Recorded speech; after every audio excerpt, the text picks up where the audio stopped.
let's simplify it though, because people like, oh, the habit stacking and the morning routine, and I talk about all that stuff too, but let's just simplify it. What discipline is, this is as simple as it is. Delaying gratification. Having discipline is nothing more than delaying gratification. You want to lose weight? Delay gratification. You want to save more money and build wealth? Delay gratification. You want to have a better relationship with your wife? Delay gratification. What does that mean? It's not about me. It's about servitude of her. So I'm not going to do something that is gratifying me. I'm going to do something that gratifies her. My gratification will come later. And if you serve her, your gratification will certainly come later.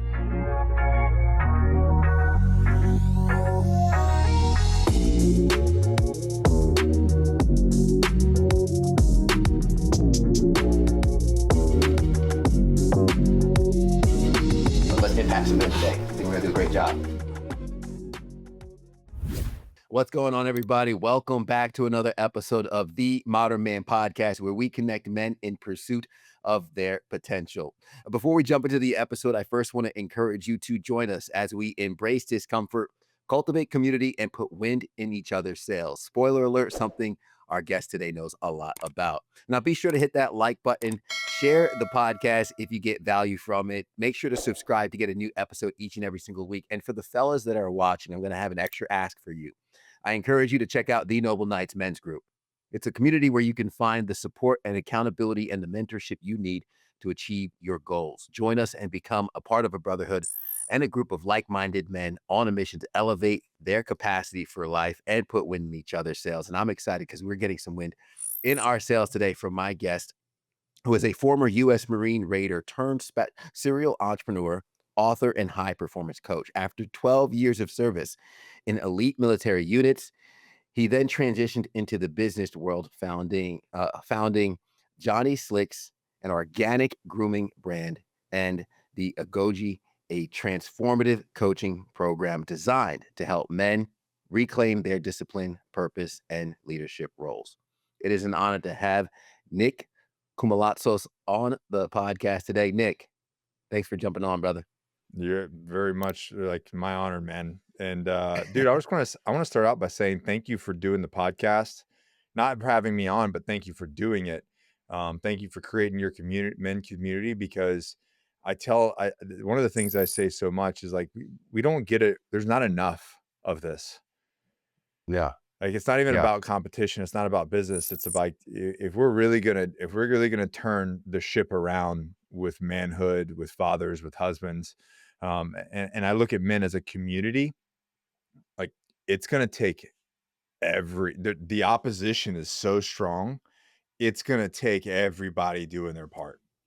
And I know that sounds like tinfoil hat crazy stuff, but it really is. Like, if you're going to make a movement to change, to make men better, to make men what we were created to be, it's going to take every single person taking some accountability that their role of making change in their community around their friends it's their responsibility. Man, absolutely. I think foundationally, this podcast came about simply by a journey of me being the best man I can be, recognizing the necessity in the world, looking in the mirror, identifying what is my skill set. Well, I get paid to speak for a living. And I could speak in a microphone, and I could use my network to introduce some amazing guys in my circle and have these conversations. Because to your point, the portrayal of manhood I saw in public was not the portrayal of manhood in my circle. Not the men that I rolled with, not the men I walked around with, not the standard that I lived with. So for me, it was, hold on, I need to make this mainstream. I need to put this front and center and have these conversations. And what's so beautiful about it, as you mentioned, Nick, was in doing this podcast, meeting men like you, meeting leaders in their own right. I know at the beginning of the episode, I say, hey, men, check out the Noble Knights groups. But I've had countless men's groups on this podcast because, as you mentioned, it's not about competition. Again, my vision and my mission is connecting men in pursuit of their potential. So if they resonate with your leadership more than I do, my mission is complete in finding them that brotherhood and that community. So with that thought process in mind, and as we learn more about each other and the audience gets to learn about our guests, I love stepping out of the way and letting the guests take the podcast for a little bit, take ownership, put your name on it, and speak directly to the audience in your own words about a little bit about your story, who you are, how we ended up here today, and we could jump into more of our conversation. But I'd love for you to take Yeah. the reins a little bit and speak directly to the audience in your own words, man. It's interesting that, people started trying to introduce themselves and like, well, this is who I am. And I've had a lot of conversations recently about that subject. Great video by Bob Proctor. I want to say, man, it might have been the late 70s, 80s. You ever seen that to where they said, well, who are you? No. And they're like, well, I'm Nick. Well, no, your parents gave you that name. Well, I do this. No, that's a job, and it really starts to like it really starts to like get down. You have to go down this rabbit hole of like, well, shit, who am I? Because that becomes a big identity thing. And the reason why I bring up the identity thing is because I was this poor kid with a single family, a single parent home. My mom raised me, and my little brother didn't grow up with a dad and active in my life. There was abusive stepfather that kind of came in and out of the situation. Um, my whole life has been nothing but perseverance through adversity. And then I completely changed my life from poverty, being a convicted felon at the age of 13, two-time convicted felon by the time of age of 13, got involved in gangs and crime and all kinds of stuff and drugs and alcohol and women. Um, I mean, now as a father, I look back at that, I'm like, what the heck? Um, and then fast forward to me wanting to join the military. And they said I couldn't because of all these. I was a high school dropout. I had two felonies, all this stuff. So it's like nonstop, like fighting to make progress in my life, right? With every single time that I tried to make progress, there was just this like energy to fighting back, right? Yeah. And so all the way to where I like end up, like you said, I ended up in special operations. And at that point, I did 12 years in special operations from 2000 to 2012, the fun years in the military. Uh, we were a little busy, Ted. A little bit. Um, and then I completely fell apart. I left that, and that's really where like I feel like the story really begins. Is like it begins at the end of all that. A lot of people want to hear about how cool that stuff was, and it was cool, but the real struggle as a man came post service of me losing my identity, and losing the traits and the things that you were talking about that makes what a real man is, a real husband, a real father. And I poured myself into what people thought was cool, drinking heavily, not having any morals, not having a code, not having any rules of engagement for life, just complete depravity. Yeah. And guess what that got me? More of the same. Mhm. And there's a lot of psychology that goes into it, but at the end of the day, that little voice in your head eventually got me to a situation where I was ready to commit suicide. And it was at that moment that I knew some things had to change. I didn't know how to change them at the time. So, of course, I just went back home and started drinking again. But at the end of the day, and keep in mind, this time I've had two beautiful girls. I'm a father. I've achieved some things in my life and still not whole. Mhm. And I think a lot of men probably feel that way or think that they should feel whole, but then they're living as was it Henry Thoreau said, men live a life of quiet desperation. Said that in the Mhm. 1800s. And I think it's more true today than it ever has been. 2025, we get to do this. We're so connected, right? Yet at the end of the day, men are more disconnected than they ever have been. Yeah. Yeah. And so for me, that's where that kind of came in. And then kind of to like what we were talking about before we started recording, a little bit about your story. Um, 2000, uh, uh, 2016, I had a wake up call. Took me 2 years to kind of get it together, but at 2018, I really started to figure things out. And I realized that it was the uncomfortable, the things that had gotten me successful And my entire life was the same traits, the same core values that was going to make me successful. Now, the things, the grit, the hard work, the discipline, the purpose over pleasure, um, that was the stuff that I had to lean into and redevelop my core values of who I am as a man, what I stand Yeah. for. Um, and then, fast forward a couple of years, COVID happened. And, you know, Ted, I was, you know, kind of like a, it's obviously it's Hollywood, but I felt like I was in like a John Rambo scenario. Like I served my Yeah. country, I came home, I just want to be left alone. I just want to ride skateboard, surf, play with my kids, run my businesses, make my money, be left alone, right? Yeah. Don't kill John Wick's dog. Don't kill John Wick's dog. Don't draw first blood. Uh, COVID happened. Of course, I had a public gym. My gym got raided Mm. by the cops. Made public news all over YouTube, social media, Fox. It was just that during that time, and I shut down. But then I'm in North Carolina, and we eventually opened back up. They didn't want us to, obviously. uh, but just so people know, North Carolina was one of the last states that allowed fitness facilities to open. California's gyms were open before North Carolina gyms were, Wow. right? Strip clubs were here. Strip clubs were open here, but not gyms. Anyways, so my gym got raided, and Ted, what really happened was I was like dumbfounded, as in how we got here. How on earth did I serve this country, do everything that I did, believe in the Constitution, believe in America, believe in what I stood for, and then this happened? Why did it happen? Okay. And I could dive into the politics and the tinfoil hat shit and all the stuff to go in. And you know what? For me, this is just my opinion. This is what I looked at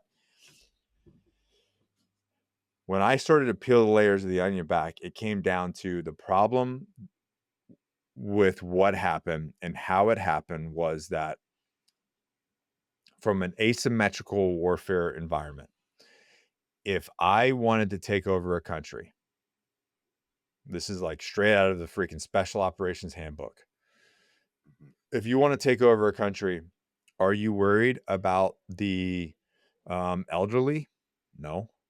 You worried about women and children? Nope. You're worried about the military age males, 20 years old to 55 years old. That's the threat. So if I want to invade a country and never fire a shot, what do I have to do? I just marginalize 20-year-old to 55-year-old men. I make them fat. I make them sick. I make them distracted with gambling and booze and drugs and pornography and TV shows and anything else that I wanted to look at. And I completely take them, distract them from their purpose. And I can walk in and take over an entire country without firing a single shot. And I looked around at our country during that time in 2020 and I said, holy shit, they did it to ourselves. We marginalized, we masculinity turned toxic. And don't get me wrong, this didn't happen in a year. This happened slowly over decades. Yeah. Slow conditioning. Slow conditioning started probably in the 70s, 60s, even. Slow.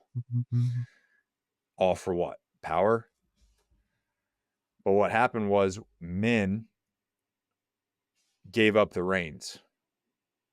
We handed over our power to some unknown entity to choose what's best for us, to choose what's best for our community, to choose what's best for our kids, for our families, for our house, for our laws, for everything. We just gave it up. And when something that came down that did not align with what was in the best interest of our communities, our families, and ourselves, what did we do? Nothing. As a whole. Now there were men that did something, but as a community, we folded. We folded and allowed our kids to be just Mm. exposed to a level of treatment that we would do to our enemy. The psychological warfare that was done to the children, school age children of that time, is what we would do to our enemy. The psychological Yeah. warfare. Be isolated. Don't go outside. Order your fat snacks and burritos from Uber Eats, and then just sit on your ass and be marginalized and cash a check. That We just folded. And that's and that ti so to wrap that up, that's what lit me on fire. That's what yeah, changed everything. So my podcast changed, my channel changed, my messaging changed because I said, "Oh, but," I was like, "The real pandemic isn't some virus. It's us. We're the pandemic." And yeah. the true reality is, um, we're also the cure. Which is the empowering side of it all. Right. If you choose to embrace it, right? Right. And that same time period I mentioned as the boiling water, and the depiction of the boiling water is you have the carrot or the egg. Now it's the same boiling water, but the carrot will soften under that stimulus while the egg will harden. Yeah. And my good friend, shout out to Charles, he has a gym in South Carolina. I was in South Carolina during the pandemic. They All right. shut down the gyms not as long. I will see you guys But tomorrow. man, I remember we were out on his girlfriend's farm, on our stables actually, like running the driveway, working out with kettlebells with the smell of horse shit Yeah. coming up over the stables. Those were some good workouts. I know. But we looked at the stimulus and it was I remember the text clear as day. Gym's closed, but the work don't stop.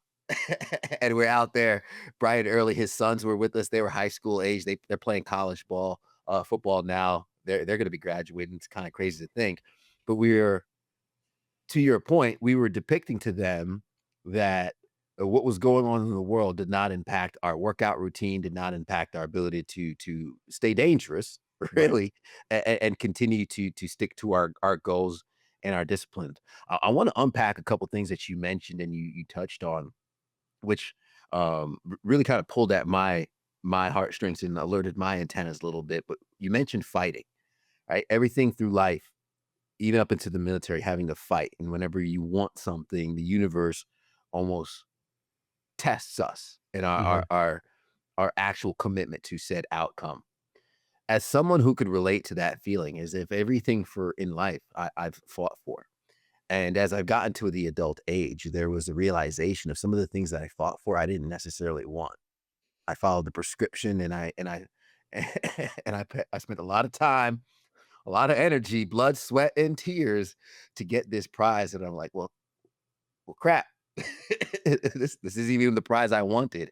Um, to talk a little bit about the fight, what you were perhaps fighting for first, and where you see that that battle now. Dude, Where's the new fight?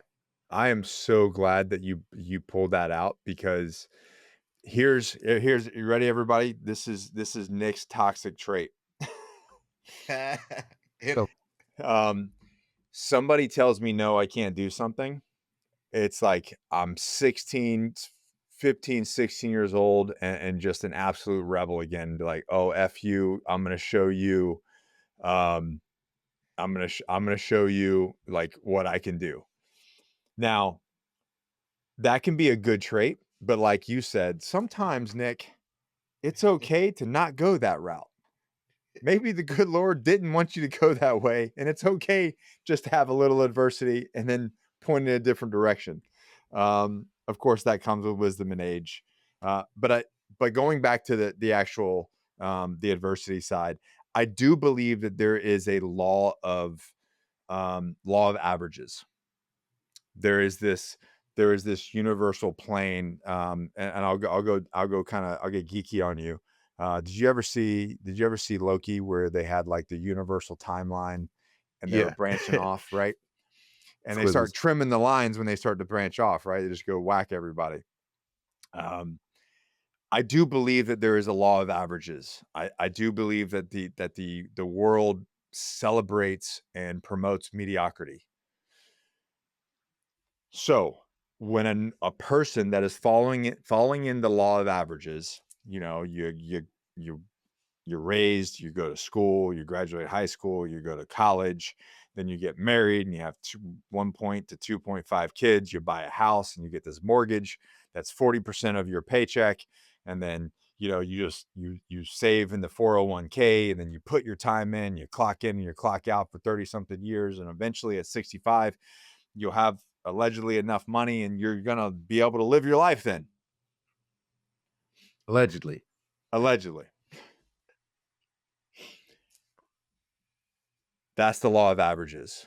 And when a man sees a different path, when he sees the light and he sees that he doesn't have to follow the path of the herd, I do believe that there is struggle and there is this gravitational pull to keep you in that law of averages.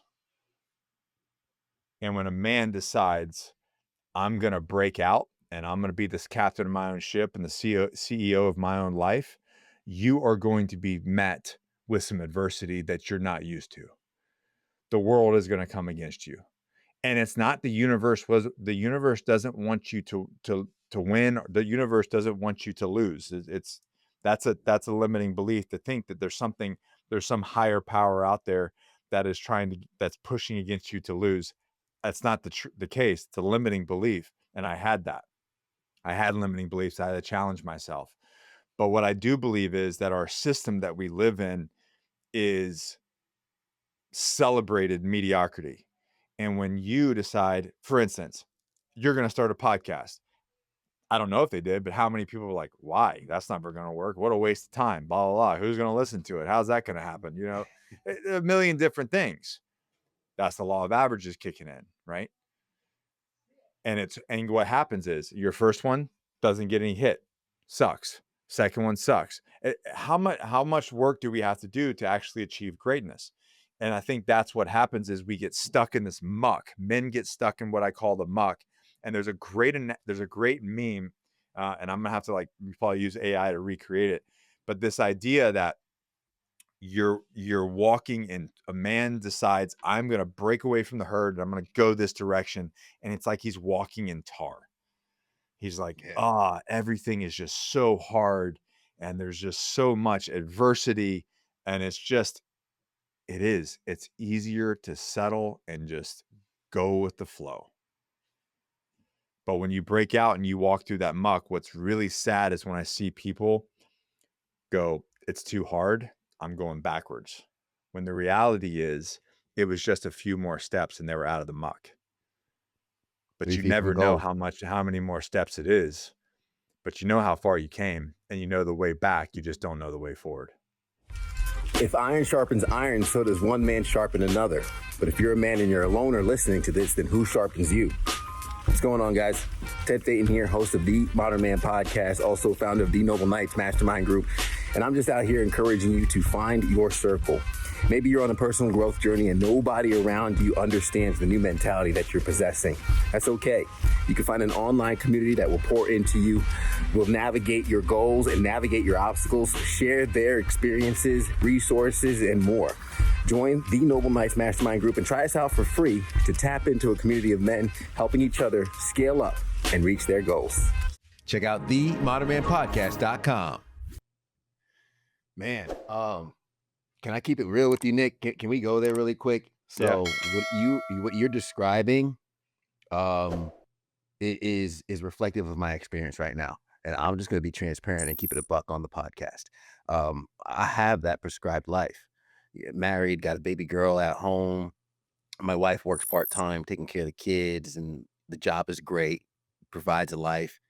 And I've said before, and I don't say this out of vanity or out of to be braggadocious, but I can stop. Like I could stop. I can go home. I can go home after work. I can chill on the couch. I don't have to work out. I don't have to do this podcast. I will retire a millionaire, and I'm chilling. But I'm not okay with that. Like I'm just I'm not free in my own mind. I'm not free. Right. I have to be there at a certain time. I'm like I don't like being told what. I'm supposed to do what I'm supposed to do it. My toxic trait is if I'm standing up to take the trash out and my wife goes, "Can you take the trash out?" I'm sitting back down. No, because you told me so. Yeah. That's my toxic trait. But to your point, as this podcast has seen success, as my network outside of work has grown to exceed what I'm doing within work, as the attention to quite honestly, I'm humbled to have you on the show, man. I've seen your work. I've seen you back in the day when you on Real Ones, Mhm. and for our connection to grow, it's only been for me evidence of the growth of the show. Top 2% globally signed onto a network, but the pull towards that mediocre life is higher and higher. It's It louder is. and louder. The responsibilities, those obligations are becoming more and more uh, high maintenance, if you would. And it's interesting that you'll find agents, and I call them agents because they'll echo those thoughts. People will show up in your life and be like, why try so hard? Like, you've got it made, man. You can take the easy road, you know? And it's like now they're echoing the negative thoughts in the head that you already had. You're like, wait a minute, is that right? Am I pushing too hard in this direction? You know, like Mhm. I got it made. What do I need to do? But the reality is all of that stuff that you talk about, and you know, you're old enough to know it's a facade. It could be you could lose it because you're not at the driver's seat of your own life. It could be gone like this. Now, do we capitalize on those opportunities? Absolutely. You know, like we take it. You're gonna pay me a bunch Yeah. of money to do some work, and I get to do my own thing on the side as well. Yeah, yeah, cool, Cool. got it. But I'm under no illusion that that's called security. Like I have got so many stories, and you've probably heard them yourself of people that are like, "Oh, I did this and I did my time, and then at 28 years, I got let go because new ownership and blah blah blah blah, and I lost everything." Yeah. Or for religious reasons, I'm not going to take this jab, and I've got 30 years in, and I just lost everything.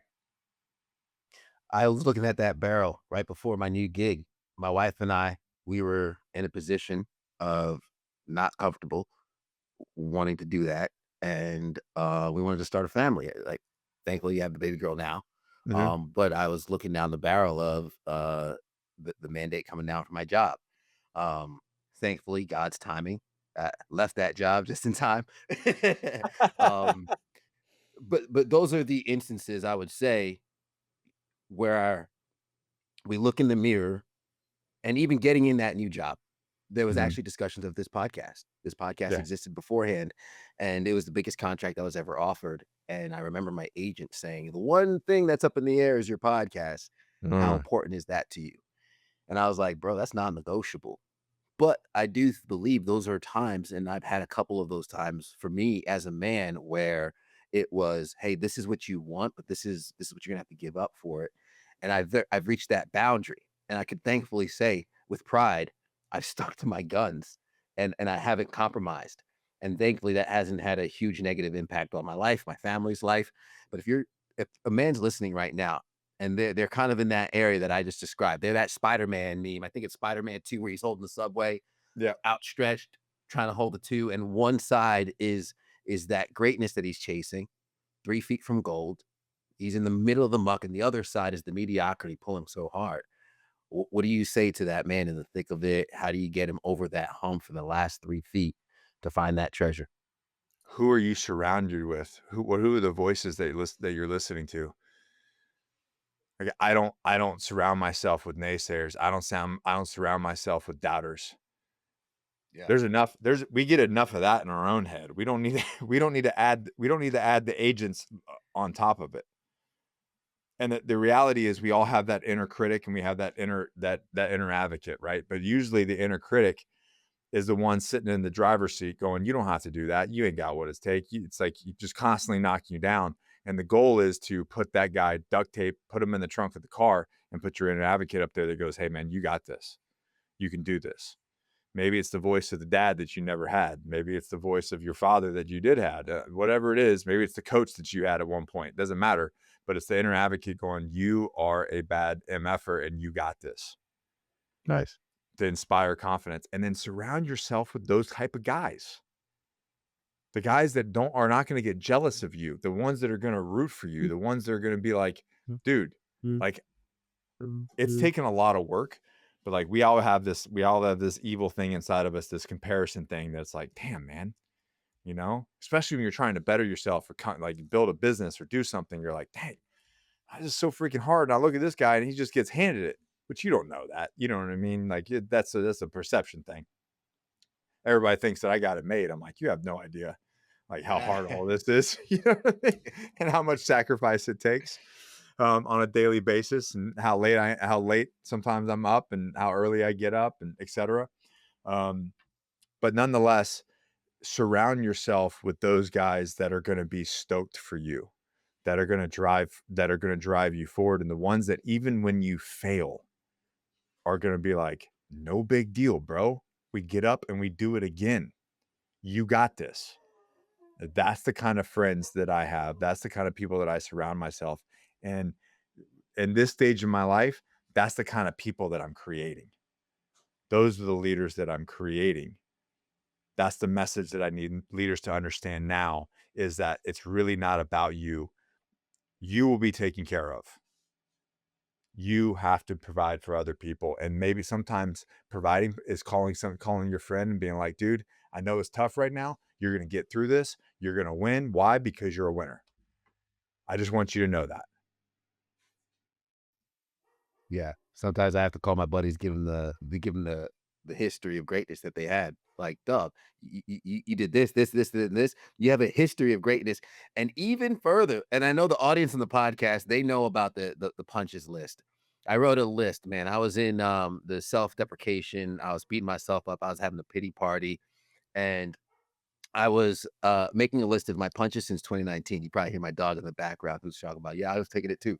Um, but I was just looking to have a pity party. I made a list from 2019 of COVID was in there, took a pay cut, had to my dad had our wedding got canceled because of COVID. We had to plan it in under Wrong 5 direction. months.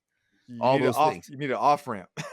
right? But what was crazy when I finished that list and I'm ready to look at that list as proof as to this is how the world was against me.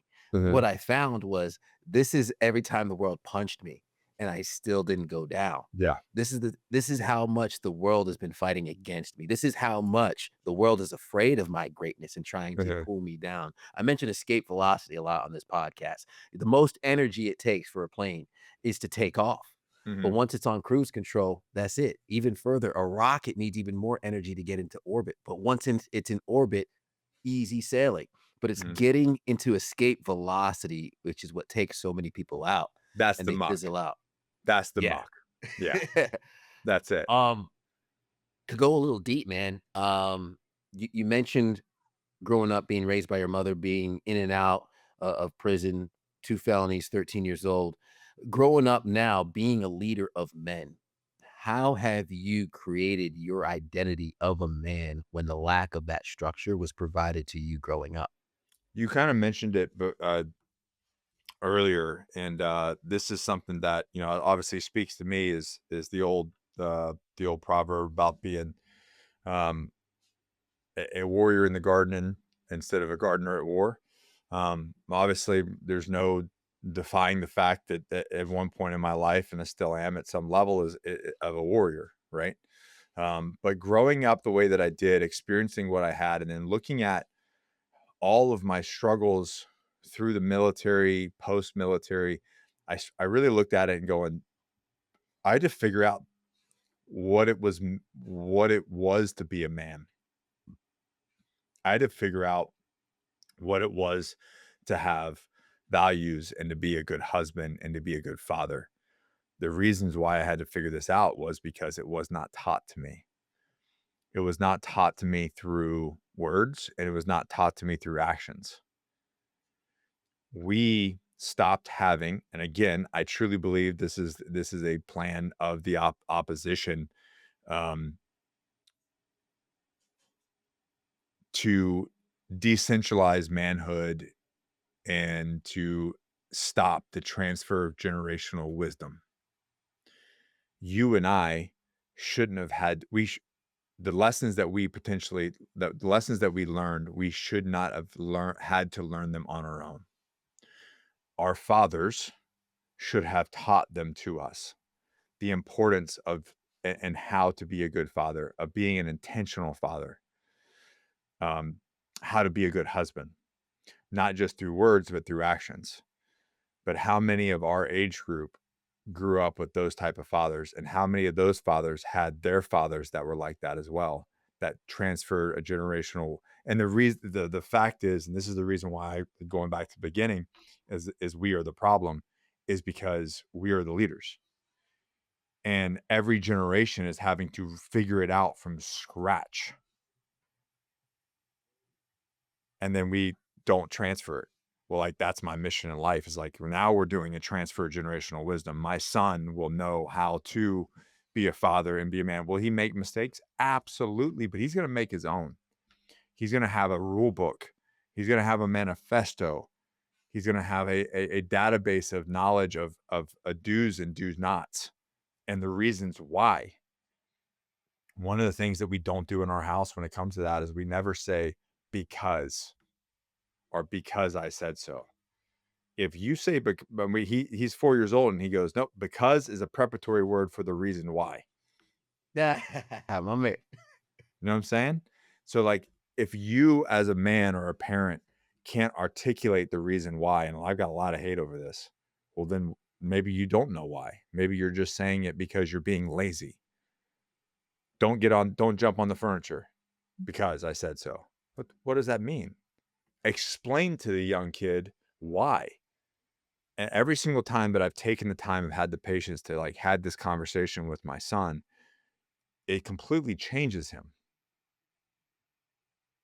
Like, even to the down, he's like, when I grow up, I want to be bigger than you." I go, I stopped working out. I brought him over. I said, "Let me explain something to you. I hope that's the case. Not only that, I hope you're stronger. I hope you're smarter.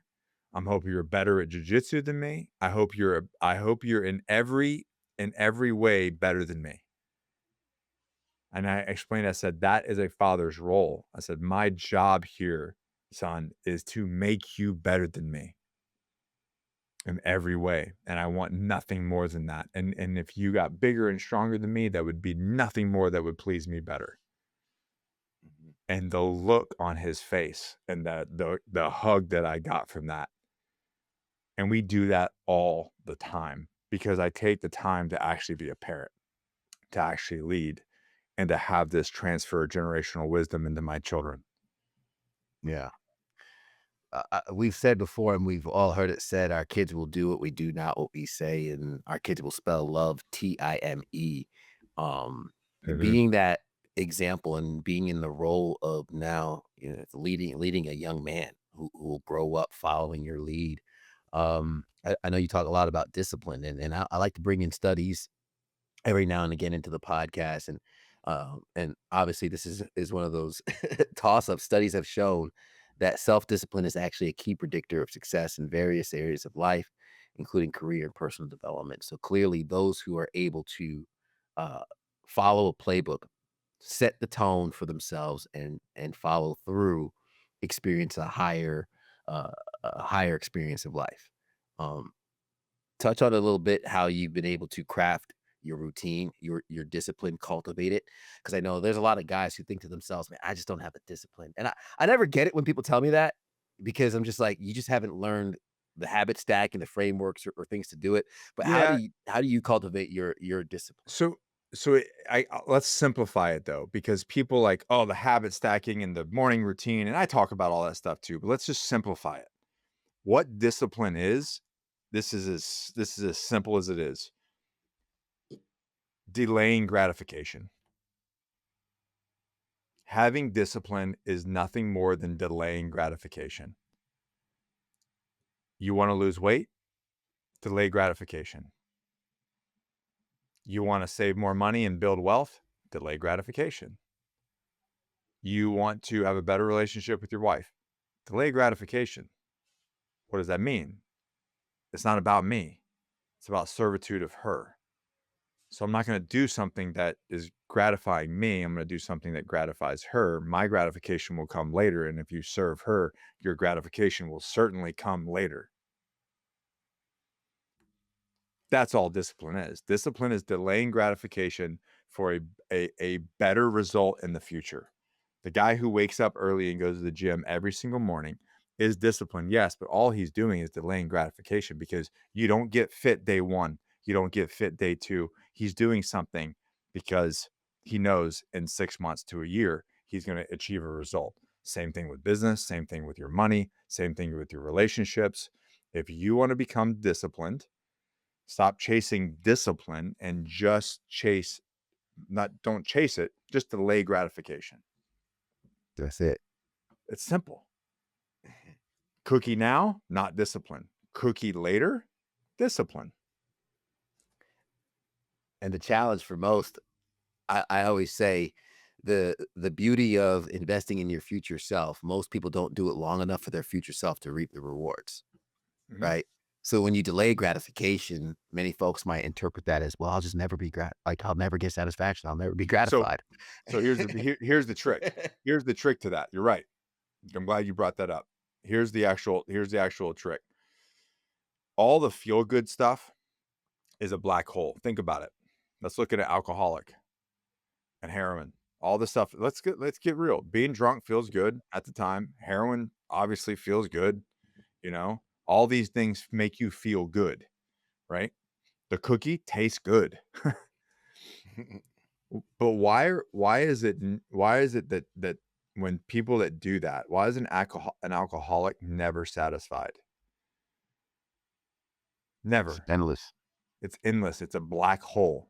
So when you seek comfort, you seek happiness, you seek that feel good gratification feeling, it is a black hole that you will never feel. It will never Mhm. it will never make you happy. There's not enough food in the world. There's not enough pornography. There's not enough drews. There's not enough drugs. There's not enough women that's ever going to fill that void in your heart. Ever. So you can keep doing it as much as you want, but you will never, never feel satisfied. Now, start doing hard things. Start delaying gratification. Start living with purpose and watch how you feel. It changes everything. And I'll prove it to you because of this. Anybody that's listening to this, I want you to think about one of the things in their life that they're the most proud of. Running the marathon, doing the Spartan race, bodybuilding competition, raising beautiful, smart, well-rounded kids, building that business, starting the podcast, writing the book, whatever it is, it doesn't really matter. You come up with yours. The thing that you hang on the wall that you're most proud of in your life. Not one time ever have I been in a group of people, a podcast, a lesson, teaching in front on a stage. Not one person has ever said that the thing that they're most proud of was something that was given to them or came easy to them. Every single time, Ted, every single time it was something they had to delay gratification. They worked their ass off for, they sacrificed, they restricted, and they got it in spite of everything. And that's what they're most proud of. But yet, we don't apply that to the rest of the areas of our life. So if the thing that you're most proud of that brings you so much gratification and just like you wear it as a badge of honor is some of the hardest things you've ever done in your life, why don't you choose hard over easy every single day? Hmm. It'd be that easy. That simple equation. Not easy, but simple. Simple. When the reason why on a psychological level is we have this thing called the amygdala in our brain, and it's telling us that all of that is hard, that we might fail, that it's going to hurt, that it's all that's inner dialogue coming into us. That's that We're amygdala. gonna die. And yeah, like and listen, it was there for a good reason. It's still there for a good reason. We remove it, and we especially guys, we start doing really dumb stuff, even though we do, Mhm. right? That's why we typically don't live as long as women do, because we will come We have up with more dumb fun. stuff to do. We have more We have more fun, fun. right? Uh, But the reality is it's like, "Hey, listen, there's a saber-tooth tiger outside the cave. Don't go outside the cave, asshole." But the reality is there is no saber-tooth tiger right now. The saber-tooth tiger is in your fridge. Like, that's your saber-tooth tiger. It's what's on That's your salt phone. on the Yeah. kitchen table. Yeah, it's in your phone as you're doom scrolling, or, I have another nickname for it, but, um that's what it's keeping you safe, and you can and I love talking about this whole the psychology aspect of it, because Mhm. you can say, like, think about it, like when you're in school, or if you're in college or taking whatever classes, when do you write, if the paper's due on Friday, when do you write it? Oh, Thursday night, or if the bus driver's smooth, Friday morning. Right, exactly, right? And that's because your amygdala is saying, like, that's gonna be hard, it's gonna be uncomfortable, so go play video games. Go vacuum the floor. Go, "Oh, I gotta clean out my car." You're gonna choose anything other, "Go watch that show." That's gonna be hard. So anything that's hard, going to the gym, anything that's gonna be met with restriction and friction, your amygdala is going, "Oh, that's dangerous, that's hard. Yeah. Choose the easier road. I don't wanna do the ice bath because, oh, well, I feel this little scratch in my throat, and then this and that and Mhm. all that kinda stuff." You know what I'm saying? Like, that I dialogue, it's like, "It's gonna be heard, you might get sick, you don't wanna do that, just I do am this over most here." I am most productive right before getting in an ice bath. Like, I'll do the dishes, I'll Right? do some Weird. laundry, I'll Gotta clean this gym Yeah, up, there's stuff right? all over the Well, place. it's time to do an ice bath. Let me let me clean the house real quick. Yeah, right. Why is that? It's because our brain is telling us to avoid that hardship. Yeah, But I think it's a self-awareness, right? The more you become self-aware of these things, the more that you realize and you paint the picture that, oh yeah, the things that I'm most proud of in my life are the things that I had to work the hardest for, that I was met with the most adversity to achieve. That's the greatness. That's the secret sauce. It's not the pleasure. That's a bottomless sinkhole that you'll never feel.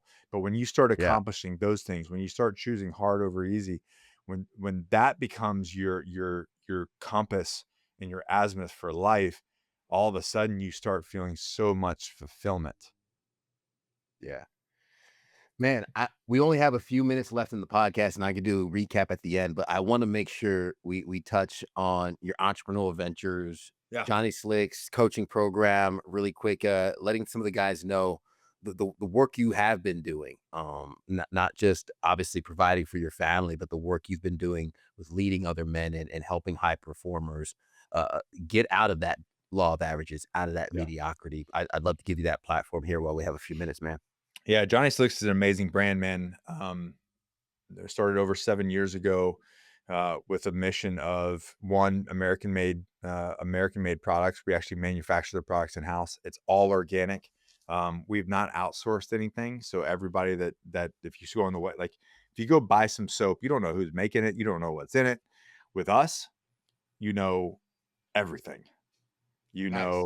You know who's making it, you know who the face of the company is, and we have grown this business to an eight-figure business, and that is a testament to the public wanting to take their health in their own hands and not put, items that might cause, dry skin, that might cause issues with them from negative ingredients. So we've really been, we source all of our ingredients from American-made companies, or American companies.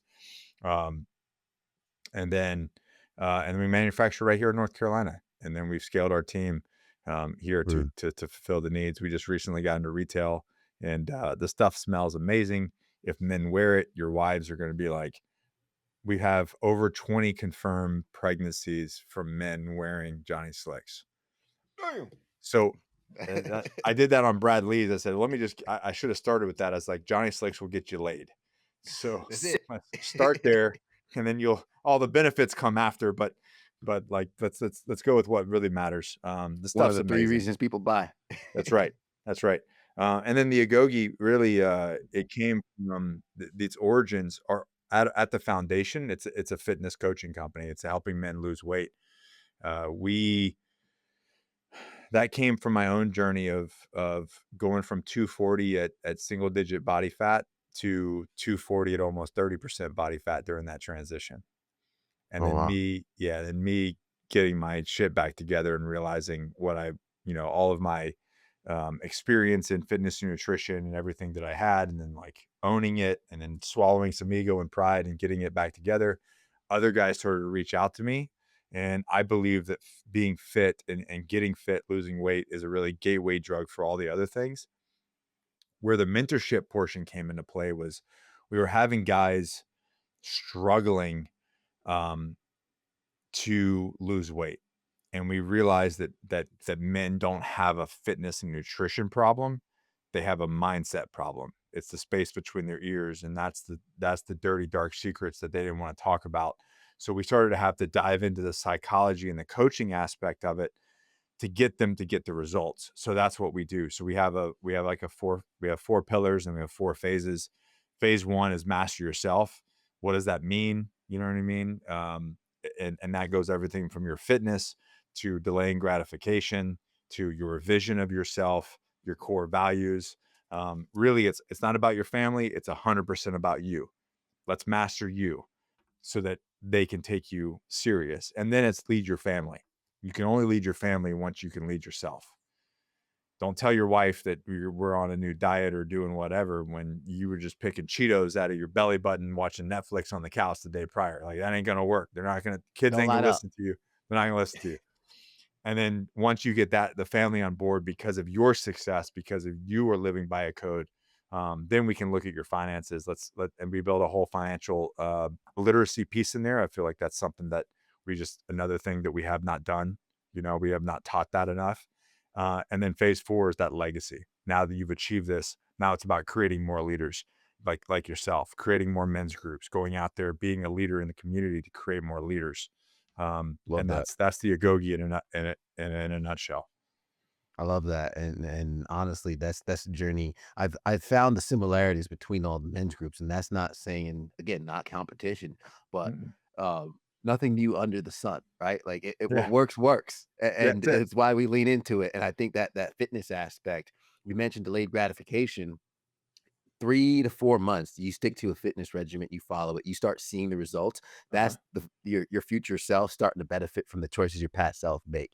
And if you Yeah. continue that trend, you can go on and on. It's funny you say that. I always say as like your future self will thank your present self for making the hard decision. Exactly. Yeah. And there's a lot of times it's like finding $20 in your jeans, right? But Yeah. like opening up your bank account and you see the interest you've made on that money over the Yeah. past year or your portfolio growing. You're like, thank you, Ted. Thank you, Yeah. past Nick. I Yeah, appreciate you. exactly. How can I want the future, the guys who are listening, I want their future selves to thank themselves for reaching out to you, hitting the link on today's podcast and listening to today's podcast. What are some of the best sources, links, and places for folks to find you and connect, man? I'm most engaged on Instagram. It's just because it's easy for me to respond. I really try to talk to everybody on Instagram. It's beautiful.